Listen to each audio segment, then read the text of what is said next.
Oi, pessoal, tudo bem? Bom, hoje a gente vai falar um pouquinho sobre a questão e as diferenças do ensino fundamental e da educação infantil, observando as questões de planejamento, didática e questões afetivas socioeducacionais. Quando a gente fala, gente, da criança, quando a gente fala da evolução, do seu desenvolvimento, a gente tem que olhar alguns aspectos, né? Quais são os aspectos que a gente tem que levar em conta? O que a criança sabe? Como ela está se desenvolvendo? Quais são as características do seu desenvolvimento motor, psicomotor? E aí, eu trago para vocês a ideia do que vocês têm que levar em conta para um planejamento, do que vocês têm que levar em conta para desenvolver essas crianças. Então, o que eu vou trazer para vocês de ideia agora, nesse momento, para a gente estar conversando um pouquinho? Dando continuidade, gente, a gente tem que pensar o que o professor ele deve acreditar nas crianças, o que ele vai trazer de contexto para as crianças. Então, quando a gente fala que a educação ela tem que ser feita no acreditar na criança, que a criança ela é mais do que simplesmente um ouvinte das ações educativas, pedagógicas, a criança ela tem que ser uma protagonista das ações pedagógicas. E aí a gente entra num contexto muito importante da educação, muito importante, voltado para essas questões da experimentação, do desenvolvimento das crianças e como as crianças se portam perante tais experiências. Então vamos lá. A gente tem falado de sequência didática, a gente falou de planejamento didático, a gente falou de plano de ensino, a gente falou de projeto. Agora a gente vai falar sobre conceitos, pilares que abrangem esse trabalho educativo. Então hoje o conteúdo se chama Organização do Trabalho Educativo Pedagógico. Organização do Trabalho Educativo Pedagógico. E aí a gente começa falando dos princípios dessas ações. O que a gente tem de importante, como é que a gente vai fazer o trabalho que permeia a escola, como é que a gente vai colocar para as crianças, de fato, essa escola que cria espaços, que cria a comunicação entre as crianças, como é que a gente vai fazer tudo isso? Então a gente precisa propor práticas pedagógicas para as crianças realmente poderem ser inseridas nesses espaços. E aí, eu trago para vocês alguns tópicos e eu quero que vocês anotem. O primeiro é criar contextos instigantes para as crianças. Então, eu tenho que trazer para a criança o contexto, eu tenho que preparar espaços para que essa criança ela tenha aquele desequilíbrio, a busca por a solução. Quando eu trago algo preparado para a criança, eu não estimulo a criatividade dela, eu não estimulo a criança ao seu desenvolvimento psicomotor, cognitivo. Então, eu tenho que trazer esfera, embasamento para essas crianças, para que elas possam, tá, gente? Para que elas possam se desenvolver. E aí eu trago essas ideias, eu trago esses textos de leitura, até eu sempre falo, o livro que a gente embasa esses pensamentos sobre essas questões da educação, principalmente voltado para a educação infantil, inclusive, tá? O nome do livro é Bem-vindo ao Mundo, né? Criança, Cultura, Formação de Educadores, da Silvia Pereira de Carvalho, da Adriana Clisses e da Silvana Augusto. E elas trazem, sim, esses fatores que o professor tem que levar em conta. Então, o primeiro é criar contextos instigantes para diversas formas de ensino-aprendizagem, de comunicação, de pensamento na infância. Então, eu tenho que propor espaços para que as crianças se comuniquem. O professor, ele não pode ser mais, como a gente já falou tantas vezes, aquele que deposita o conhecimento. Ele precisa ser um professor que vai ser mediador, e as crianças se tornam protagonistas. Então, hoje eu não tenho mais essa criança que recebe tudo pronto. Hoje eu tenho uma criança que ela vai receber esse conteúdo, mas de forma interativa. Ela não vai ser mais um mero ouvinte, ela vai participar dessas ações. Essa é a mudança que a gente está falando no quadro de educação, no quadro de organização do trabalho didático. Então, eu, professor, quando eu vou planejar minha aula, eu tenho que pensar no que eu quero com os meus alunos, aonde eu quero chegar e quais são os objetivos que a gente vai ter. Por isso que a gente faz esse trabalho de organização pedagógica. E aí, o segundo ponto que a gente traz para vocês de discussão é estabelecer um clima de confiança das crianças. Gente, a criança pequena, até o ensino fundamental, ela precisa de confiança. Ela precisa se sentir segura naquele espaço. Então, o professor, ele deve privilegiar espaços que tragam segurança para a criança. E para que sejam feitos esses espaços, para que a criança se torne segura, esse espaço tem que ser construído pelas crianças. Então vamos lá, a gente tem que ser contra aquela escola bonitinha, enfeitadinha, de borboleta, florzinha, sol, aquele mural feito, decorado. Porque tudo bem para receber as crianças na primeira semana de aula, mas a gente sempre fala que as paredes de uma boa escola falam, e elas falam o que seus protagonistas trazem. Então a criança, ela tem que ser protagonista. Eu não posso trazer tudo pronto. Isso serve também para as famílias em casa. Quando eu trago tudo pronto, eu não estimulo as crianças a sua criatividade e seu desenvolvimento. Eu gosto muito do professor, doutor Geraldo Peçanha, dos trabalhos dele, eu fui aluna dele. E eu digo para vocês assim, é excelente a visão que ele tem sobre o ensino-aprendizagem, sobre a questão de cultura, sobre a questão de que a criança, ela precisa de espaços planejados para ela de ensino-aprendizagem, de atividades interativas. A gente não está falando de tecnologia, a gente está falando de ensino-aprendizagem, que nós fazemos o contexto para inserir essas crianças e que o espaço para que essa criança esteja segura é o espaço que ela constrói. Quando eu trago tudo pronto para as crianças elas não têm esse contexto. Elas estão ali, elas vão experimentar aquele espaço, mas elas não vão se apropriar daquele espaço. Para que eu possa fazer com que as crianças se apropriem, eu preciso fazer um espaço determinado e planejado, construído por elas. E aí a gente vai um pouco além. A gente vai na ação pedagógica, parte do conhecimento que os pequenos já possuem e propõem desafios que façam avançar. Então, eu não posso ter aquele contexto empírico de que a criança é uma folha de papel em branco e que ela não tem conhecimento algum.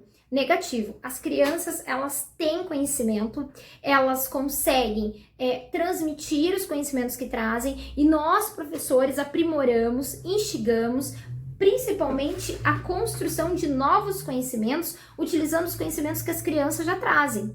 Essa é a diferença. Então, quando eu trago algo pronto, um estereótipo, um modelo, eu faço com que minha criança ela não aprenda, que ela não se desenvolva, que ela não busque a criatividade. Quando eu vou atrás de escutar a minha criança, que a construção seja feita pela criança, a criança, sim, ela vai trazer para nós a sua percepção e vivência de mundo. O mundo é das crianças. Deixe ela experimentar, correr, sentar na grama. Deixe ela procurar saber o que está acontecendo ao seu redor de mudança climática, de espaço. Eu achei muito interessante uma vez. Um CMEI que eu era pedagoga, estava passando por reforma, as crianças não podiam ir lá fora. E aí eu instiguei as professoras e falei, mas por que as crianças não podem ir lá fora? A gente sabe que tem o risco, mas assim, era longe e não tinha risco nenhum porque eles estavam fazendo calçada. Aí a professora falou, é porque ele vai sujar de areia, eles vão sujar de areia, ou eles podem até pisar onde não deve. Falei, gente, as crianças elas têm que entender o contexto que elas estão do seu entorno. Então, se eu não for mostrar para as crianças o que está acontecendo, elas nunca vão entender como é que foi feito aquele trabalho, da importância das pessoas que tiveram presentes para a construção desse trabalho e, principalmente, da importância de preservar aquele espaço. Porque aquele espaço está sendo construído para elas, é um espaço delas. Então, eu tenho que ir adiante, eu tenho que buscar essas questões. E aí eu trago mais um tópico para vocês, além desse. Então, o que a gente fez no CMEI? A gente levou as crianças lá fora, elas questionaram os pedreiros que estavam lá, por que eles estavam fazendo a calçada, como é que eles faziam, que material que tinha. Aí os pedreiros tinham o máximo, deram pedra, brita para as crianças, areia, para que sentissem, tocassem, entendessem o trabalho que estava sendo realizado. Então, é aquela velha historinha. Não adianta a criança beber o leite e não saber de onde ele vem. Ah, ele vem do mercado, né? Do pacotinho. Não. A gente tem por trás todo um contexto que tem que ser realizado com a criança. Então, quando eu, professor, eu vou planejar as minhas aulas, eu tenho que saber que eu não posso levar estereótipos para minhas crianças, que eu não posso levar nenhum trabalho quadrado, feito, fechado. Eu tenho que estimular que a construção é do que a criança traz de experiência, e essa experiência ela vai ser aprimorada, certo? Aprimorada. E aí, a gente traz um outro tópico aqui bem importante, um professor que aposta nas suas crianças é aquele que planeja atividade nas quais as crianças possam confrontar suas hipóteses espontâneas com conceitos convencionais, que prepara diariamente um ambiente desafiador para que as crianças possam interagir, coordena rodas de conversa, no qual privilegia a voz das crianças, o que elas têm de contexto. A gente tem que parar, professor, e escutar as crianças. Elas têm muito ensino-aprendizagem, é muito rica a construção das crianças. E aí eu também trabalho com a organização do percurso, da escrita, do registro das crianças. Eu tenho que elaborar pastas com esses registros, eu tenho que trazer esses registros, eu tenho que fazer o acompanhamento desse percurso das crianças, que é tão importante. Eu gostava muito quando eu trabalhei no Marista Santa Maria, e eu trabalhava da seguinte maneira. Eu trabalhava no Marista Santa Maria com a questão das crianças, né? Mas as crianças, elas na escuta. Então, todos os dias nós fazíamos a assembleia. E todos os dias na entrada da assembleia, elas traziam fatos novos, fatos do que tinha acontecido e tal. E dessa narrativa, eu gravava o que as crianças falavam, a gente escutava novamente, se tivesse um problema a ser resolvido, uma situação mais gravosa, a gente escutava isso com crianças de 3 anos de idade, e depois elas faziam suas observações e registros daquele contexto por meio do desenho. E a gente fazia de cada criança um portfólio de atividades, de percurso, de escrita, de comunicação e escuta da criança, e a gente ia vendo o desenvolvimento dela. É muito rico. Construir o portfólio da turma, construir o portfólio da criança é muito rico, tá? Ele dá um outro sentido para toda essa construção que nós temos de infância, de educação, de ensino fundamental, tá? Outra situação que a gente tem que é bem importante, que a gente tem que trazer, é a questão da visibilidade por meio de registros da aprendizagem infantil, e estudar esses registros de forma sistemática. Então, filma, grava, escreve e analisa a sua prática educativa e dos outros profissionais que estão em conjunto no trabalho. Mantém a comunicação aberta com os familiares e traz as famílias para dentro do contexto educativo. Gente, escola não é lugar para estar fechado, para pai não entrar, para mãe não entrar. Aquela escola tradicional que o pai e a mãe têm que ficar pro lado de fora, que eles não podem participar das atividades da escola, já passou há muito tempo. O pai, a família, o pai, mãe, tio, tia, avó, quem compõe essa família, né? Os pais, as mães que compõem, né? Os responsáveis, eles têm que fazer parte desse trabalho da comunidade educativa. Então, eu tenho que trazer esses membros para fazerem parte das atividades. Eles também vão fazer registros da criança, da escuta da criança. É uma construção contínua. Eu não posso falar que a criança, ela é pequenininha, ela é uma sementinha, ela é inocente, porque a gente sabe que as crianças, elas não são inocentes. Elas estão ligadas no que está acontecendo. E principalmente, as crianças, elas têm uma escrita, uma comunicação já própria daqueles sentidos. Por que eu citei o Marista Santa Maria? Porque nós fazíamos essas assembleias e as crianças faziam registros dessas assembleias.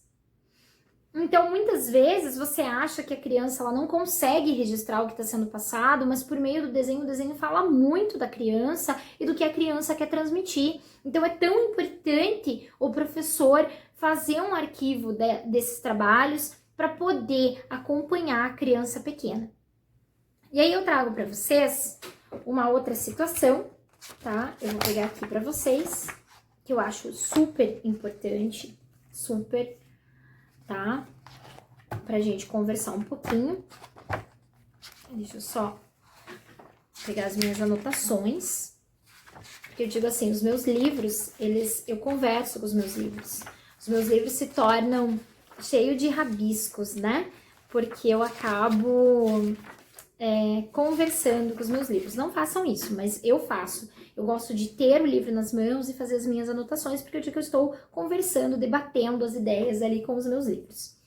Bom, gente, aí a gente tem que se perguntar e a gente tem que fazer uns questionamentos na hora da construção do planejamento, tá? Para a questão da organização didática dessas atividades. Eu preciso fazer essas perguntas e elas são de grande importância. E aí eu pergunto para vocês, vamos lá. Quais são os ganhos dessa atividade oferecida para as crianças? Então, o que eu vou ganhar? O que vai ser produzido? Como é que essa criança vai produzir? Né? O que eu vou avaliar nessas crianças? O que elas aprenderam depois dessa atividade feita? Como é que eu vou analisar essa aprendizagem e esse desenvolvimento? Quais são os encaminhamentos que eu vou ter para essas crianças que tiveram mais dificuldade? Então, eu já tenho que planejar as minhas ações. Quando eu faço uma determinada atividade, eu já tenho que pensar nos pontos positivos e nos pontos negativos. E como é que vai ser depois que eu fizer essa atividade? Eu tenho que fazer essa autoavaliação. Como que eu vou provocar desafios nas crianças? Que tipos de desafios eu vou trazer? Para estimular a criança, indagar, instigar o ensino-aprendizagem. Essa é a minha pergunta fundamental. Como é que eu vou fazer para instigar as crianças? O que será que as crianças já sabem sobre o assunto? Então, por que eu não vou fazer uma roda de conversa, uma assembleia com as crianças para verificar o que elas nos trazem já sobre aquele conteúdo que eu vou trabalhar? Porque muitas vezes se torna maçante o professor, até mesmo do fundamental, falar sobre um assunto sem fazer uma avaliação diagnóstica, para saber o que essa criança, o que esse adolescente já trazem de contexto. Então é tão importante fazer uma avaliação diagnóstica antes sobre esse conteúdo, é muito importante. Porque aí eu vou saber o que eu vou traçar com os meus alunos e aonde eu vou chegar, tá? E como aliar a autonomia de locomoção dos bebês com questões de segurança. Eu já falei numa outra aula minha, a gente levou os bebês lá fora para brincar com água. A gente soltou os bebês no gramado para que as crianças experimentassem. Então, não é o bebê ficar protegido dentro de uma sala, dentro de um berço. As salas hoje da educação infantil, elas têm um outro contexto. Eu estava conversando, eu oriento uma aluna de arquitetura e ela está fazendo o trabalho de conclusão dela sobre espaços infantis na primeira infância, né? Adequação de espaços educativos para a primeira infância. E aí eu trago nesse contexto de primeira infância a ideia de que esse espaço, ele tem que ser de experimento. Esse espaço, ele não pode trazer muitas informações, ele tem que ser construído pela própria criança. E ele tem que levar em conta, assim, a sustentabilidade. Nesse espaço, eu não vou colocar materiais de plástico comprados apenas, e nem devo trazê-los. Eu vou fazer com que as crianças produzam seus brinquedos. Eu vou colocar na sala um espaço do ateliê, porque eu quero que as minhas crianças produzam, experimentem diferentes formas de projetar o ensino-aprendizagem para as crianças pequenas que ainda não conseguem escrever. Então, é tão importante a produção da criança. Por isso que eu falo, pessoal, cuidado com aquela escola, até mesmo para quem está na área pedagógica, diretores, gestores. Hoje a gente tem um novo contexto de ensino-aprendizagem. Hoje eu não quero trazer mais, gente, aquela ideia passada do Dia das Mães, aquela ideia passada do Dia dos Pais, né? Hoje eu tenho que ter um outro sentido. Hoje eu tenho que fazer com que as crianças produzam. Hoje eu vou trazer a produção da criança, não tem que entregar nada pronto para agradar os pais. Hoje os pais têm que ter esse entendimento e essa visão do que o filho dele pode fazer, quais são as limitações que aquela criança tem e o que ela pode produzir. E que cada criança tem a sua maturação biológica. Então eu não posso exigir da criança, porque o meu filho de 6 anos está lendo e o filho da vizinha não está. E a vizinha quer obrigá-lo a ler como o meu. Então, cada criança tem a sua maturação biológica. E isso tem que ser levado em conta dentro de um planejamento de aula. Quando eu faço um planejamento, eu tenho que levar em conta esses fatores. Por quê? Eu tenho que levar em conta o desenvolvimento da criança, eu tenho que levar em conta o que ela traz consigo, que atividades eu vou elencar. Muitas vezes, quais são as inteligências múltiplas das crianças, porque muitas vezes uma atividade não atinge uma criança, mas atinge outra com mais intensidade, e aí eu tenho que levar em conta, sim, as inteligências múltiplas. Cada criança tem uma forma de assimilar melhor o conhecimento, e que o conhecimento ele não deve ser nada obrigado por ninguém. O conhecimento ele é algo prazeroso. Hoje eu estava conversando com um professor da área, muito amigo meu, o professor João, e a gente estava conversando, bem legal, a conversa de que a criança ela deve saborear as ações. Saborear, eu aprendi um conteúdo novo com ele hoje. Saborear é fazer saber. Quando você saboreia algo, você está sabendo do que ele é feito. E é disso que a gente precisa fazer para a educação.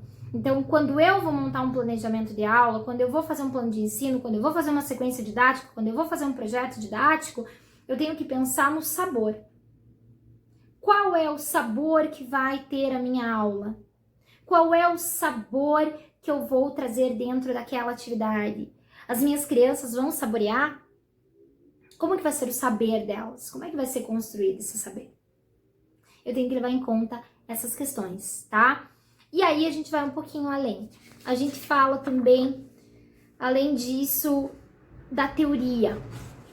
O professor, ele não pode, gente, se embasar apenas as suas estratégias em conhecimento de senso comum.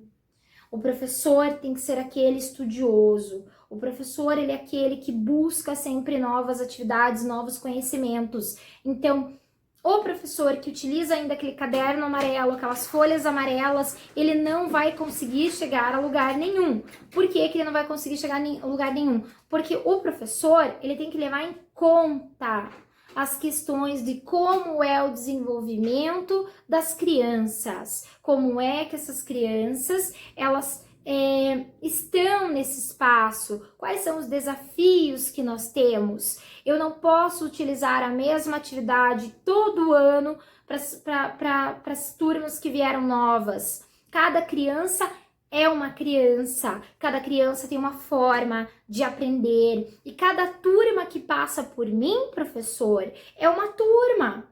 Então eu tenho que levar em conta isso, né? A gente leva em conta assim, não, eu já tenho meus planejamentos todos prontos desse ano que passou, eu vou utilizar os mesmos planejamentos, as mesmas aulas, as mesmas atividades. E aí você entra numa sala de aula e você dá de frente, você confronta com o quê? Com atividades que não batem para aquela turma. A metodologia que você utilizou no ano anterior, aquela ideia daquele projeto que você fez, ela não dá certo com aquela turma. Por quê? Porque não existe receita pronta. Não existe, professor. Por isso que você tem que embasar, sim, a construção do teu planejamento, da tua prática didática, sim, por meio da teoria. A teoria conduz a esse conhecimento, a essa mudança até na sua prática. Então, quando você tem um embasamento teórico, ele te possibilita uma autonomia profissional e segurança daquilo que você está fazendo. A teoria, ela é presente, sim, para embasar o trabalho pedagógico, e inclusive das relações e organizações entre família e escola.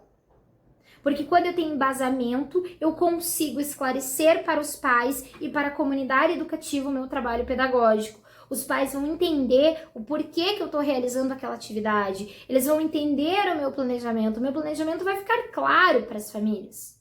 Da onde eu quero chegar, quais objetivos eu quero alcançar. Então, tudo isso tem que ser levado em conta. E aí a gente fala um pouquinho mais. A gente vai um pouquinho mais sobre as decisões educativas também.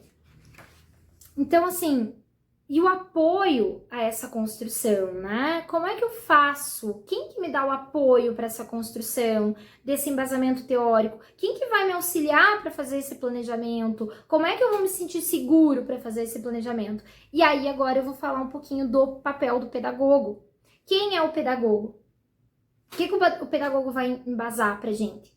O pedagogo vai trazer pra gente a questão da formação. Ele vai também planejar a formação docente. E esse ponto eu quero que vocês anotem, coloca aquele asterisco gorduroso, glitter, caneta colorida, porque assim, o pedagogo, ele tem um papel de grande importância na formação docente. Amo quando a professora Aline Chaus traz essa ideia nas aulas dela de políticas públicas, que diz que a formação docente ela tem que ter um olhar, um cuidado das políticas públicas, porque a gente tem que dar instrumentos para que esse professor tenha uma boa formação. Isso já acontece desde os cursos de licenciatura. Eu tenho que dar uma boa formação docente. Eu não posso estar ali formando alguém que não sabe qual é o papel dele de transformação social. E aí eu trago para vocês, tá? Eu vou ler um pedaço do texto, tá? Das autoras que falam sobre um pouco dessa apresentação de textos e de formação docente para os professores, né? Então a gente traz o quê? A relação entre a teoria e a prática deve ficar visível para o educador quando recorre ou utiliza textos e autores que contribuam com suas pesquisas, suas ideias. Não se apresenta uma teoria, um texto ou um autor de forma dogmática, em que a reverência a essa pessoa suplante uma compreensão crítica e as teorias sejam apresentadas como possibilidades passíveis de interpretações. O formador oferece aos educadores condições para que questionem os textos, que leiam, que reflitam, que tragam debates, informações que vão além do que está ali. Né? O autor faz o diálogo também com os professores da formação. Então, apresentar uma formação docente para o professor não é só eu levar um PowerPoint e ficar lendo lá na frente. Não é só eu entregar um texto na reunião de professores ou no encontro semanal que eu faço com meus professores e dou um texto para que eles leiam sem sentido. Eu tenho que planejar a formação docente como se estivesse planejando uma aula lá para a educação infantil, para o fundamental, para as crianças. Então eu vou fazer o meu planner das minhas ações pedagógicas da semana, escolhendo textos adequados de acordo com as faixas etárias que os professores trabalham. Eu vou colocar embasamento teórico na questão da relação entre as famílias, como é que as educadoras vão tratar essas famílias, como é que vai ser a conversa, exemplo do desfraude, como que eu vou desfraudar essas crianças, né? O que eu vou precisar que os pais me apoiem para fazer essa questão de desfraudar as crianças, é um exemplo. Então, o pedagogo é o suporte mesmo, tá, gente? O pedagogo, ele não é para ficar somente sentado na salinha dele na frente do computador digitando. Ele tem que ir além, ele tem que acompanhar os professores, ele tem que conhecer o trabalho docente, ele tem que fazer essa construção toda, tá? Ele tem que fazer essa construção, é preciso fazer essa construção. Ele precisa trazer expectativas, textos, para que embase aquele professor que está com dúvida, que não está se sentindo seguro, ele tem que ser esse porto seguro. Se uma criança não para de chorar, não para de morder naquela sala, ele vai acompanhar a família da criança que morde, da criança que é mordida, da criança que faz xixi todos os dias na calça, ele vai acompanhar e ele vai dar formação inclusive para os pais. Quando eu acolho um pai, quando eu vou atender as famílias, eu tenho que saber atender essas famílias. Então, exemplo, se a mãe do Joãozinho vai vir ter um atendimento comigo, um dia antes desse atendimento, eu vou estudar o caso do João, mas eu já venho estudando, lembrando que se eu sou uma boa pedagoga, eu já conheço caso a caso de cada criança, né, e de adolescente, se for ensino médio, ou do ensino superior, eu já conheço o caso dos meus alunos, e aí eu vou fazer esse estudo, e eu vou chegar a uma conclusão de algo para que possa dar de indicação para os pais do que pode ser feito, e eu vou levar fundamentação teórica também para os pais. Eu vou mostrar para os pais que eu estudei o caso. Eu não vou lá só por uma mera escuta. Eu vou lá para atender e acolher essa família, tá? Isso acontece no ensino médio também, quando uma adolescente fica grávida, quando um adolescente sai de casa, quando tem brigas em família, quando tem um adolescente fujão. Eu vou ter que orientar e embasar esses pais. Mesma coisa da decisão de carreira, tempo de vestibular, né? Eu tenho que saber orientar. Assim como eu vou orientar os professores, eu vou orientar as famílias. Então, eu sou um suporte. Eu sou o suporte da gestão pedagógica. Esse é o papel do pedagogo. Ele também tem que ter planejamento, assim como o professor. Certo, gente? Eu acho que hoje essas dicas vão ficar aí para vocês. Eu trouxe elas bem leve hoje, né? Por quê? Porque eu quero que vocês busquem um pouco mais. Eu quero que vocês busquem como é feito o planejamento do pedagogo, como é feito o planejamento do professor, como é feito a organização da gestão pedagógica, da gestão da direção geral, da gestão de coordenação e da gestão administrativa. Eu quero que vocês busquem entender que são pilares, que são princípios. Então, eu preciso, para ter uma boa escola, um bom andamento, eu preciso desses princípios. E quais são esses princípios? Preciso que toda a comunidade esteja inserida e que essa comunidade faça parte e seja protagonista das ações, assim como o professor. Ele é um protagonista, ele tem que estar presente, sim, e ele tem que fazer que os seus educandos sejam protagonistas. Se eu não tiver as crianças, os adolescentes, os adultos como protagonistas de todo o trabalho de organização pedagógica, eu não vou ter um trabalho bem feito. Certo, gente? E é isso. Fica a dica se vocês quiserem dar uma olhada no livro, né? Que vai valer muito a pena o livro citado no início da aula. Tá bom? Um grande abraço e até a próxima!